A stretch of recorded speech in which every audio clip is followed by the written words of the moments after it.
Well, it's more in America. That means everybody else gets to suffer. Let's talk about that. I want to talk with you about a number of subjects that directly affect the future of the United States. Howdy, folks. As always, my name's Devin Moore. My friends just call me Moore, and I'm a big fan of federal aid. Mostly because I'm a communistic son of a bitch. In all seriousness, I think there's a middle ground between the left and the right that they tend to agree upon a lot of times, is that they don't like their tax-paying dollars going overseas instead of being used at home. But the question is, why can't we actually support these Americans at home? What has happened in the last 30, 40 years that prevents us from actually helping our other Americans and investing in the United States? Well, the short answer to that is Ronald Reagan and the tendency for Republicans to refuse any type of compromise or betterment of American society, but this is YouTube, so let's get to a more longer, nuanced answer. In truth, I believe this country is rich enough that we could support these federal programs that are currently being ransacked by President Musk and company, while also protecting and investing in America and American interest. The reason we don't is continuously by design. Every other Western country has figured this out for the most part. Medical debt does not exist like it does in the United States, nor does educational debt in all these other countries. But what do these programs actually do to help benefit not just the countries that we provide aid to, but the United States itself? Well, let's look at 3 programs that I tend to be a big fan of most days, and let's discuss what we get for our return on our investment. You see, I could argue the whole good humanitarian goody two-shoes approach, but I'm trying to appeal to a very specific demographic, folks that generally don't care about that, because America first, everywhere else last. Instead, we're going to focus on the selfish reasons. Why on God's earth are we sending American tax dollars to help some godforsaken foreigners overseas? And what does that actually bring back to the United States? Now, the World Health Organization, or WHO if you're feeling real nasty, is a bit easier to talk about as we can see a direct benefit to that, especially in the last few years. If you recall, one of Donald Trump's first things he did in his big fun activity day of signing all the executive orders involved removing the U.S. from the World Health Organization. Now, before I get to the benefit the World Health Organization does, it's important to point out why this, in fact, was a very stupid idea. You see, Donald Trump's trying to save us $1.28 billion in taxes that we provide to the World Health Organization as its largest financial supplier. The problem is his executive order doesn't actually get us the money back. All it does is prevent American institutions, such as the Centers for Disease Control, from coordinating and talking with the World Health Organization. Which means, despite the fact that we've already negotiated and paid our bills for WHO, we ain't going to be able to use any of their services. What services are those, you might ask, random viewer who I have not actually met yet? Well, the World Health Organization, as its name states, provides organizational health resources around the world. Say a disease pops up in Africa, for example, Ebola. World Health Organizations can coordinate the response, assist local authorities, and provide data and research to every country around the world to prevent the spread of those diseases from ever reaching those borders. You see, the United States, we, like many other things we try to do, like to fight these things overseas so we don't have to fight them at home. Every dollar we spend to go support these organizations overseas lessens the impact they'll have eventually on not only the world economy, but the American economy and the American person. We are not an island that can isolate itself instantaneously. Diseases do not respect borders. But now the World Health Organization will not only be weaker, but we will have less of a say in how its operation is run. Now, the conservative argument is going to be was that the World Health Organization failed in the 2020 COVID response. And even if we pretend these criticisms are in fact valid, it defeats the purpose. If you had a problem with the organization, there are ways to fix it. But instead of fixing it, because that's difficult, we decided to just cut our losses and waste the money we've actually spent on it because it is an investment to a service, not necessarily simply a donation of charitable benefit. See, if Donald Trump was smart, he would have actually tried to negotiate and save us the money, or at least let us use the services the World Health Organization offers until our tax bill was up on it. But instead, he pulled out. And we're still going to spend about $12 billion over to Israel over the next couple of years, so what difference does that make? But it's important to know the successes of these organizations. In the early 20th century, we had the Spanish flu. That devastated the world, killed millions of people. And one of the reasons that this last disease wasn't as nearly as prolific, or any disease since then, is because of worldwide contributions and efforts to eliminate diseases as they spring up. Y'all know how polio ain't ever been a thing in the past 30 years? That's because of organizations like WHO who go around helping eradicate these diseases from ever coming back. That means we can defeat it over there before it ever reaches our shores. And new diseases pop up all the time. Being unable to fight those effectively will make Americans weaker. It will increase our chance of being invaded, for lack of a better word, by these diseases. because they do not respect our borders, nor will they ever. Now, USAID has been in a large part of the American narrative lately, and that's for good reason. But let's talk a little bit about the history of this organization. You see, it was signed into law in 1961 by good old Jackie Boy, and the USAID has provided programs overseas for generations now, providing goodwill to not only America, but helping others in every aspect of life. But it's seen now as simply a ball of worms because the money being spent overseas doesn't actually do anything, which is, one, a complete falsehood, as I'm sure most of you probably figured out by now. You see, USAID provides for programs overseas much like the World Health Organization does, helping fight diseases there so that way they don't ever end up back here. A prime example was that supposed $20 million that was spent on Gaza condoms that the Trump administration used as a reason to cut USAID. Well, firstly, this was wrong because they weren't actually going to Gaza. They were part of a larger program to fight HIV and AIDS in sub-Saharan Africa towards the country of Mozambique in the Gaza region, hence why that got that little name confusion. But they're lying intentionally because they want to make these programs look worse than they actually are.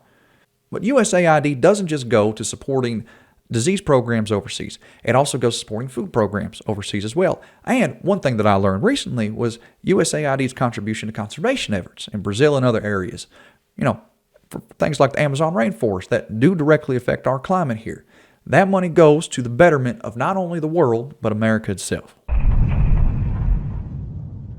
Now, military aid is a bit more controversial.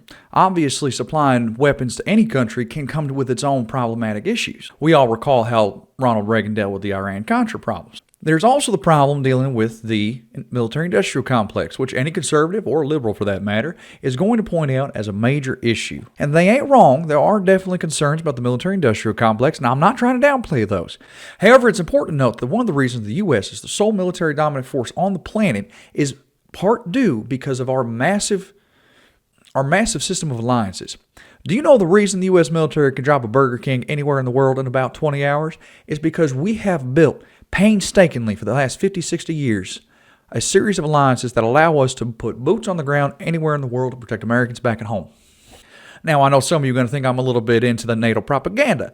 And you know what? Just a tad bit. There are issues with how we use our military, and I think we could do better. But I'll talk about that at a later date. What we have seen over the past week, though, is Donald Trump completely upend that military alliance. He has thrown Ukraine under the bus and swore off ever supporting them again. This is a problem. Mostly, as I've mentioned before with the other forms of aid, is because that money is spent in the United States to supply Ukraine with weapons. It also protects NATO and lessens the chance of the U.S. ever getting pulled into a war. Especially in the case of Ukraine, it helps a sovereign nation protect its citizens, and we assist a blossoming democracy in Eastern Europe. We also have to point out that this military aid kind of goes both ways. The reason the United States can support the F-35 program, which was one of the most expensive research and development and manufacturing of any military hardware in history, is because we have allies that support us and purchase those weapons so that way we don't have to burden the entire thing by itself. But what you've seen the last few days is that entire system being upended. So God forbid another major military conflict arises, it's going to be more expensive and more difficult for us to respond and for us to get our military up to snuff. So let's actually go to something a little bigger. Let's get rid of the foreign aid. Okay, foreign aid's gone. You got yourself a week. How many times of those of us on the right, I've been in a debate with another Republican, if we just didn't have foreign aid, we'd be fine. Okay. Now, you've got to deal with the reality, what that does to our military, our footprint in the world, protecting the reserve currency. Why are we the reserve currency? Because we have a footprint, we protect the trade routes, but look, you should know that from your history. But you just wiped it out. You just covered a week of borrowing. Am I starting to make a point here? Now, it's easy to point out at these problems. It's easy to see that, well, we shouldn't spend millions of dollars to go cure AIDS in Africa. But that money's not going to get spent to better the American people. It's going to get sent to the 1%. The problem is Republicans will never pass a budget that invests in America. Democrats did. Whatever your problems with the Democratic Party, at the very least, they passed something that directly invested in America. That's why they won my vote. To be honest with you, that was the big thing that won my vote this last election. The problem isn't money invested overseas, it's the refusal for the Republican Party to invest in America. They've left it up to the private sector. We have privatized U.S. investment, and it ain't worked. That money never trickled down, but they keep trying to push this narrative. Last month, you were at FIU and you presented a check for $650,000 to help small businesses at FIU. But you voted against the bill that gave the money that you then signed a check for and handed and had a photo op, the Consolidated Appropriations Act of 2023, right? You voted against that bill. Right now, you have to give me more details. That's why they focus on these wedge issues, saying things like Social Security, Medicare, Medicaid, food stamps are causing the U.S. government to go bankrupt when they keep removing the income for the U.S. government. When the tax rate was upwards of 90% for the wealthy upper class, we invested in America, and we did damn well. But now we're trying to shift that burden into tariffs. And I'll remind you back what happened in the 1930s. Tariffs didn't work. They didn't help. But they refuse to acknowledge those facts. They refuse to look at history because it's inconvenient to their narrative right now. And the perception, shout out to a senior friend of mine, the perception is irrelevant because they have controlled the media narrative, and this perception that they have painted is a lie.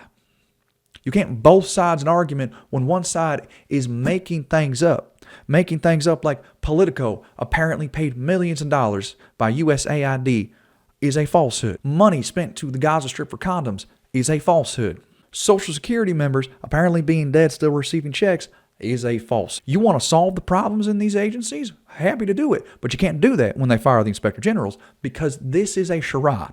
Charade? This is a charade. They don't care about fixing America or making America great. They care about putting in their money back in their pocket but screwing over the rest of us. Cut off all U.S. foreign. Invest it in America. But invest in America first. Because they don't do that. And they never do that. Not once since Ronald Reagan had the Republican Party meaningfully proposed any actual changes that would put money back in the American consumer. Instead, they give it to the rich, to the elite, to that cabal of wealthy investors that we all get told to be scared of at night, and rightfully so. And then they'll sit there and yell and complain about Barack Obama went and golfed so many times during his presidency. Meanwhile, with her barely a month into Trump's presidency, we spent $20 million just to send him to the Super Bowl. $141 million just to send Trump golfing during his first term. Difficult problems require difficult work. For the many people working together to better provide a standard of living for all of us. Trusting a few with vested interest into their wealth is not the way forward. Watch this space.